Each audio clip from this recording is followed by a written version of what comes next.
Nimesikia taarifa nyingi kwenye mitandao, kwenye magazeti, kwenye vyombo mbalimbali, lakini na watu wakiongea. Kuna jambo ambalo linaendelea katika taifa la Tanzania. Lakini jambo hili ni kwa habari ya kufungwa kwa kanisa linaloongozwa na Askofu Josephat Gwajima. Jambo hili limeleta simanzi sana katika taifa la Tanzania. Tumekuwa kama tuna msiba, kwa sababu kila kona ya taifa, kila kona ya nchi sasa hivi habari ni hii. Lakini nikapata maswali mengi ya kujiuliza baada ya kufuatilia hiyo taarifa iliyotolewa, ambayo inasababisha ashambuliwe kwa namna ya ajabu sana. Kwa mtazamo wangu na kwa mawazo yangu mwenyewe binafsi, taarifa ile naona kama haina shida. Alikuwa anaongelea habari ya kutetea watu wanaouawa, kusemea watu ambao hawana sauti, wanaopotea bila sababu na wengine hawajaonekana mpaka leo. Lakini kutafuta nani anafanya haya. Mimi sidhani kama kulikuwa na dhana yoyote ndani yake iliyobeba swala la kisiasa ama la kidini ama la kikabila ama la namna yoyote. Lakini uliokuwa unaongelewa hapa ni utaifa na utu. Utaifa na utu. Sasa nimekuwa na maswali mengi ya kujiuliza kwenye jambo hili. Kwamba linaweza likaonekana ni jambo zuri, labda mtu ameonywa. Lakini tunatakiwa tuone vitu vingi kwenye hili jambo. Kwamba tunaelekea wapi, tuna athari gani? Kuna athari nyingi zaweza kujitokeza. Athari mojawapo ni hii, sasa hivi watu wanasimanzi. Watu wanahangaika kwamba wamenyimwa uhuru wa kuabudu. Jumapili wanakwenda kuabudu wapi? Sawa, siku za katikati. Waumini wengine ni wale wanaoonekana Jumapili kwa Jumapili. Sasa taarifa haikutolewa. Imetangazwa kwenye mitandao na watu wamevamiwa wakiwa kwenye mikesha na wakapigwa. Ni kitu cha ajabu. Kanisani mahali pa amani, mahali pa usalama. Mtu aliyeumizwa, ninachojua, anakimbilia kanisani, anapata relief. Lakini leo anakwenda kanisani, anakuta amezungukwa, anakuta anamwagiwa mabomu ya machozi, anapigwa virungu. Kwa nini? Kwa sababu anakwenda kuabudu? Hapana, kwa sababu mtu mmoja ameuliza au ameelezea, amehoji kwa nini watu wanatekwa, ni nani anayewateka na anayewateka wako wapi. Je, ni kweli watu hawatekwi? Mimi sikuona sababu ya kufanya vita ya namna hii. Watu wengi wameumia sana kwenye jambo hili. Kuna wagonjwa wanakwenda pale ili wapone, waombewe, na makanisa hayo ni mengi mno. Kuna watoto wanashinda pale kanisani siku za Jumamosi, wana ratiba hiyo. Leo watoto wale watakwenda wapi? Na tunawafundisha nini kwenye jambo hili? Kwamba je, dini ni vita kinyume na serikali? Sio jambo zuri kabisa. Na nimesikiliza ile press kwamba Watanzania hatujawahi kuwa na utamaduni wa namna hii. Haya tumeyatoa wapi? Kwa hiyo kunakuwa na notion nyingi kwenye jambo hili, kwamba labda hapa kuna vita ya udini, kwamba kuna maslahi tofauti, kwamba hapa kuna Utanganyika na Uzanzibari. Mambo haya hayafai. Kabla ya kufanya jambo ni vizuri kujiuliza athari zake ni nini. Ingekuwa ni chakula, sawa, watu kwenda kuchukua mahali pengine. Sawa, watu kwenda kuchukua chakula mahali pengine. Lakini swala la huduma ya kiroho ni hatari mno. Swala la imani ya mtu ni hatari mno.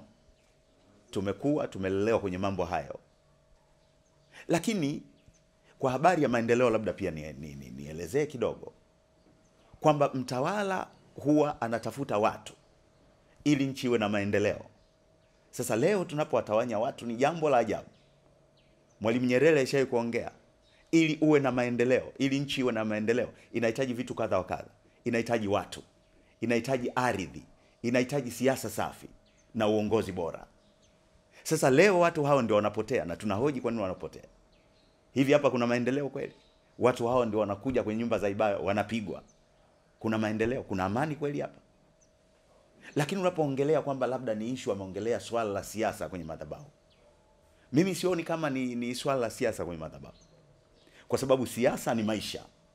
Siasa ni mfumo wa maisha. Inaweza ikawa kwenye ngazi ya kifamilia, inaweza ikawa ni kwenye ngazi ya kitaifa, inaweza ikawa ni kwenye jamii. Huwezi kuikwepa siasa kwenye maisha ya mtu. Siasa labda ni nini? Na ndio maana sasa leo tunakuta watu wanasema siasa ni mchezo mchafu. Tunasikia viongozi wanajaribu kuonya watu msichanganye dini na siasa. Lakini siasa hii ni nini? Ninachojua siasa ni maisha. Siasa ni maisha. Maisha popote siasa lazima iongelewe. Sasa mtu anaposimama madhabahuni anachoongea, anaongea siasa. Nyumbani kwake anaongea siasa. Kwa hiyo mimi niombe, nitoe rai kabla hatujafika pabaya. Jumapili kesho kutwa kuna watu ambao hawajasikia hili jambo. Wanasikia tu kwenye mitandao, inaonekana ni udaku na vitu kama hivyo. Watu wamezoea udaku kwenye mitandao. Hakuna maelezo rasmi yanayoonyesha kwamba jambo hili kweli lipo, katazo hili kweli lipo. Ndio maana unaona hata hiyo siku ya Jumatatu nilivyoona kwenye picha mjongeo, watu wanapigwa bila sababu. Hivi tumefikia huku kweli kama taifa? Tumefikia huku kama Watanzania kweli? Anayepiga wanaoabudu ni Mtanzania, anayeabudu anapigwa na mtu Mtanzania. Hivi tumefikia huku kweli? Tunaelekea wapi kama taifa? Anyway, ile ilikuwa ni ibada ya katikati. Jumapili watu watatafuta kwenda kuabudu. Nimemsikia anasema ana watu zaidi, makanisa zaidi ya 2000 Tanzania. Watu watatoka asubuhi wanakwenda kuabudu.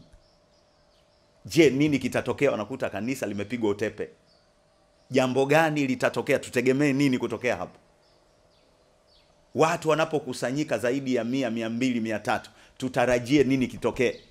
So waweze kukuta utepe wakaondoka wakarudi walikotoka majumbani. Watabaki pale pale. Nini wataintroduce, wataimplement nini pale? Ni vizuri kujua kwamba tunaweza tukatangaza amani, lakini tukao sababu ya kuchafua amani, ya kuleta machafuko katika taifa, katika jamii, katika familia. Hata Biblia inanieleza wazi kwenye kitabu kile cha Wakolosai sura ile ya 3 mstari wa 20 kwamba enyi watoto watiini wazazi wenu katika Bwana, na hii ndio haki. Lakini mstari wa 21, na ninyi baba msiwachokoze watoto wasije wakakata tamaa. Watu wakifikia hatua ya kukata tamaa tunaelekea mbali sana. Lakini pia utaona kwenye kitabu cha Yohana sura ile ya 17 mstari wa 12, Yesu anasema, Baba, wale wote ulionipa niliwalinda kwa jina lako. Lakini inapotokea mtu mwingine anawatawanya wale ambao tunawalinda, nini kinakwenda kutokea? Kwa hiyo mimi nitoe tamko, ni laani jambo hili, kwamba jambo hili sio zuri kabisa. Tunawajengea image gani watoto wetu? Watoto wa watoto wetu tunawafundisha nini? Je, leo limefungwa la Gwajima, kesho litafungwa la nani? Lakini kwa kupendekeza, kwa kushauri kwamba tufanye nini ili jambo hili litoke. Hivi kweli matokeo yake, matarajio yake au malipo yake ni kufungiwa kanisa? Hii ni sawa kweli? Hao wanaofungiwa kanisa wanatakiwa kuabudu, wenye uhuru wa kuabudu. Je, hao wamekosea nini? Mimi nafikiri tufike mahali ni kuombe sana rais wa nchi hii ya Tanzania, pamoja na wale wote wanaokuzunguka kushauri, lakini na mamlaka zingine husika, tusitengeneze uadui kati ya jeshi la polisi na wananchi wa kawaida ambao ni innocent. Hao wanakwenda kuabudu, si wahalifu. Hao wamevamiwa kana kwamba ni watu au askari wamevamia kijiwe cha wavuta bangi.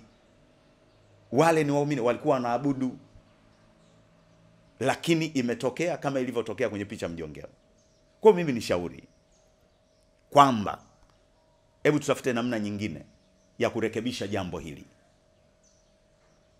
Tukae chini, tuongee kama ambavyo siasa inasema, kwamba kwenye siasa kuna mijadala.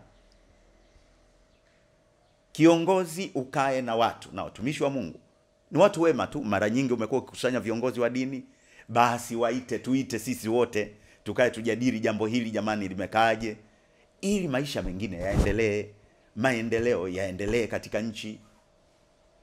Tusiye kufikia pabaya. hatutamani. Huwa inatisha tunapoona wenzetu wa nchi za jirani wanakuja kwetu kutafuta kimbilio, kutafuta hifadhi kwa sababu ya machafuko. Sisi tutakwenda wapi? Maeneo au nchi nyingi zilizotuzunguka kuna machafuko, wenzetu wanakimbilia kwetu. Hiki ni kisiwa cha amani. Sisi tutakwenda wapi? Kina mama, wazee, watoto tutawapeleka wapi?